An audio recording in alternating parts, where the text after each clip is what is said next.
Assalamualaikum warahmatullahi wabarakatuh. Hai semua kelas 11 AKL, apa kabar nih? Semoga kalian senantiasa diberikan kesehatan oleh Allah Subhanahu wa taala. Tetap semangat ya belajarnya.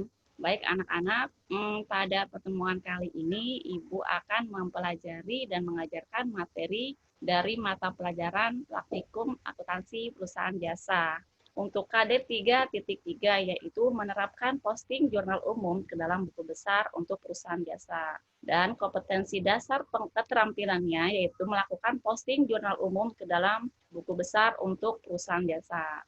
Tujuan pembelajarannya adalah agar peserta didik memposting jurnal umum ke dalam buku besar pada perusahaan jasa. Dan sebelum kita masuk materi, alangkah baiknya kita mengucapkan Bismillahirrahmanirrahim. Simak ya nak. Kita mulai dari definisi buku besar. Ialah sebuah buku yang berisi kumpulan akun atau perkiraan yang dicatat secara terpisah, baik aktiva, yaitu harta, kewajiban yaitu utang, dan ekuitas yaitu modal. Buku besar biasa disebut dengan ledger. Ada 4 fungsi utama dari buku besar. Yang pertama untuk meringkas data transaksi yang telah dicatat dalam jurnal untuk mengetahui jumlah atau akun yang sebenarnya apakah ada perbedaan atau tidak. Yang ketiga, penggolongan transaksi. Yang keempat, informasi untuk menyusun laporan keuangan. Selanjutnya, ini ada 2 jenis buku besar. Yang pertama, buku besar umum atau disebut dengan general ledger. Yang kedua, ada buku besar pembantu atau disebut dengan subsidiary ledger. Next, ini definisi buku besar umum. Ialah buku utama pencatatan transaksi keuangan yang terdiri dari semua akun dan merupakan dasar pembuatan laporan neraca dan laporan laba rugi. Jadi intinya, buku besar itu suatu buku yang dicatat oleh pihak perusahaan sebagai dasar dalam membuat laporan neraca dan laporan laba rugi pada periode tertentu. Selanjutnya ini definisi buku besar pembantu atau subsidiary ledger. Ialah buku besar yang berisi rincian dari piutang dagang, utang dagang, dan persediaan barang dagangan.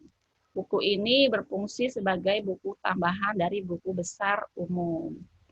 Selanjutnya ada bentuk pertama, ini bentuk T. Bentuk T ini dipisah dari jurnal umumnya, misalkan pada tanggal 1 September, Adib mendirikan usaha dan menyetorkan uang sebesar 10.000 sebagai modal awal. Maka jurnal umumnya adalah kas pada debit, modal pada kredit. Karena kita mau membentuk buku besar bentuk T, maka akunnya dipisah.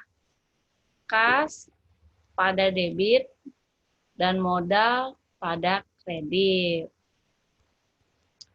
Lalu ini bentuk kontrol, yaitu bentuknya 2 kolom, berisi tanggal, uraian transaksi. Referensi ini bisa diisi dengan kode akun, jumlah transaksinya. Ini untuk bentuk 2 kolom. Selanjutnya ada bentuk staffel, yaitu buku besar dengan 3 atau 4 kolom. Di atas ada nama akun, sebelah kanan Ibu adalah kode akun, diisi tanggal transaksi, uraian transaksi, nilai nominal debit dan kredit, dan saldonya dari debit dan kreditnya. Ada lagi klasifikasi rekening. Ada neraca dengan istilah real account. Berisi akun aktiva atau harta, akun kewajiban atau utang, dan ekuitas atau modal. Dan untuk rekening laba rugi atau nominal akun adalah ada akun pendapatan dan beban. Ini ada nomor dan nama akun pada perusahaan jasa. di mana untuk nomor akun 1 adalah kelompoknya aktiva, dan aktiva ada 2, yaitu aktiva lancar dan aktiva tetap. Untuk kelompok 2 itu ada kewajiban atau utang, dan kewajiban memiliki 2, ada kelompok kewajiban lancar dan ada kewajiban jangka panjang. Untuk kelompok akun 3 ada modal. Untuk kelompok akun 4 ada pendapatan, dan untuk akun nomor 5 ada akun beban. Selanjutnya ini ada transaksi pada bulan November 2018, sebuah usaha laundry milik Tuan Bobby. Ini soalnya ada di buku paket kalian ya nak. Jadi sebelum kita mengerjakan buku besar, kita harus tahu dulu transaksi daripada jurnal umum.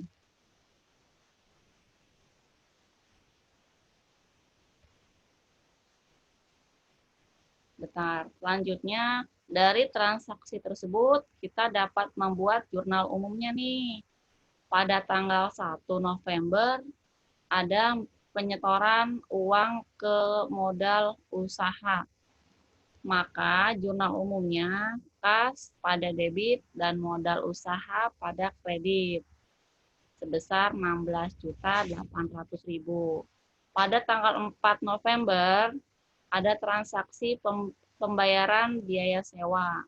Maka jurnal umumnya adalah biaya sewa pada debit dan kas pada kredit.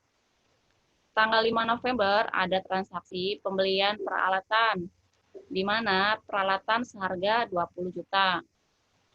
Baru dibayar 5 juta dan sisanya dibayar kredit. Maka jurnal umumnya adalah peralatan pada debit sebesar 20 juta, kas pada kredit sebesar 5 juta, dan utang usaha pada kredit sebesar 15 juta.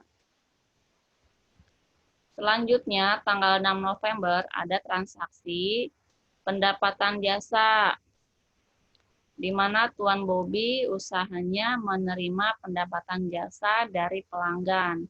Maka jurnal umumnya adalah kas pada debit dan pendapatan jasa laundry pada kredit sebesar Rp6.600.000. Tanggal 7 November ada pembayaran dari pendapatan secara kredit. Maka piutang usaha pada debit dan pendapatan jasa laundry pada kredit. Di tanggal 8 November membayar biaya rupa-rupa. Maka jurnal umumnya biaya rupa-rupa pada debit dan kas pada kredit sebesar 448.000.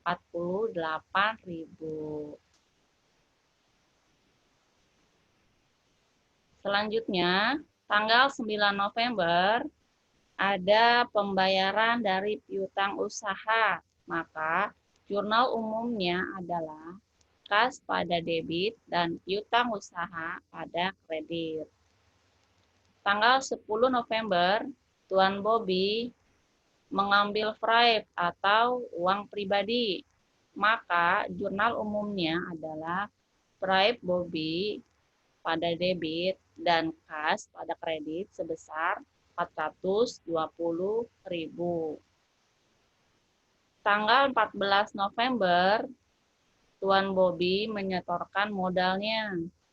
Maka jurnal umumnya kas pada debit dan modal pada kredit. Selanjutnya, tanggal 25 November. Tanggal 25 tidak di jurnal umum karena Tuan Bobby menggunakan uang pribadi untuk perbaikan mobil. Kemudian di tanggal 27 ada pelunasan piutang, maka jurnal umumnya adalah kas pada debit dan piutang usaha pada kredit sebesar Rp600.000. Tanggal 28 November, Tuan Bobby mengambil uang pribadi. Maka jurnal umumnya adalah Fripp Bobby pada debit dan kas pada kredit sebesar Rp60.000.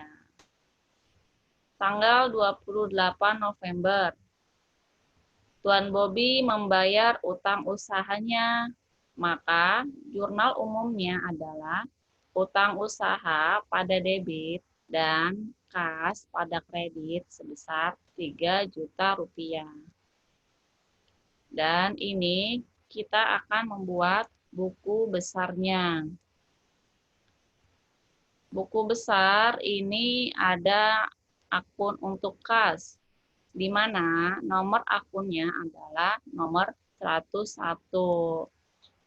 Jadi di buku besar ini transaksi yang ada di jurnal umum kita pindahkan per nama akun dan nomor akun sesuai tempatnya di debit dan di kredit. Bisa dilihat di sini rekapan dari jurnal umum tadi dari tanggal 1 sampai tanggal 20 ada akun kas di debit. Lalu di kredit dari tanggal 4 November sampai tanggal 28 November ada kas yang keluar di sebelah kredit dengan jumlah yang ini. Lalu ada akun modal usaha. Di akun modal usaha ada di jurnal umum pada tanggal 7 November di sisi debit. Dan di sisi kreditnya ada transaksi pada tanggal 9 November dan 27 November. Kemudian ada akun peralatan dengan nomor akunnya 121, di mana hanya ada nilai debit di tanggal 5 November yaitu sebanyak Rp20 juta. Ada akun utang usaha dengan nomor akun 201, di mana di debit ada nilai sebanyak Rp3 juta di tanggal 28 November. Dan di sisi kredit pada tanggal 5 November ada uang sebesar Rp15 juta. Lalu pada tanggal 1 November dan 14 November ada akun modal Bobby dengan nomor akun 301. Lalu ada akun Fripp Bobby atau pengambilan uang pribadi di tanggal 10 November dan 28 November dengan nomor akun 302. Lalu pada tanggal 6 dan tanggal 7 ada akun pendapatan jasa laundry dengan nomor akun 401. Ini ada di sisi sebelah kredit. Ada lagi akun biaya sewa dengan nomor akun 510 di tanggal 4 November. Terakhir, di jurnal umum ada akun rupa-rupa dengan nomor akun 500. Maka pada tanggal 8 November dimasukkan ke sisi debit. Jadi begini sebelum kita melakukan posting dari jurnal umum ke buku besar, kita harus mengerjakan dulu transaksi lalu dimasukkan ke jurnal umum.